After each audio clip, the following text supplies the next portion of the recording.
بسم اللہ الرحمن الرحیم۔ السلام علیکم۔ اگر تمہارے گناہ آسمان تک پہنچ جائے اور پھر تم اپنے رب سے معافی مانگ لو تو تمہارا رب تمہارے گناہ معاف کرے گا۔ انسان کی زندگی پرسکون ہو جاتی ہے جب وہ دو چیزیں اپنی زندگی سے نکالتا ہے: دوسروں سے موازنہ اور دوسروں سے توقع رکھنا۔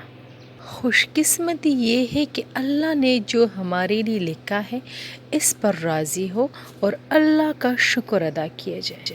زندگی میں اگر خوش رہنا چاہتے ہو تو یہ اصول اپناؤ: جو کھویا اس کا غم نہیں، جو پایا وہ کسی سے کم نہیں، جو نہیں ملا وہ ایک خواب ہے، جو ملا وہ لاجواب ہے۔ کامیابی ملنے پر کبھی بھی دو بندوں کو نظر انداز مت کرو، کیونکہ انہوں نے ہمیں اس مقام تک پہنچایا ہے اور وہ والدین ہیں۔ ماضی اور مستقبل کو یاد کر کے خوبصورت حال کو خراب مت کرو، کیا پتہ زندگی کا کل ہم ہو یا نہ ہو۔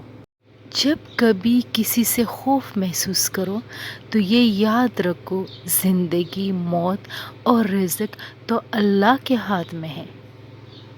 اللہ کی دی ہوئی نعمتوں پر شکر ادا کرنا بہترین عبادت ہے۔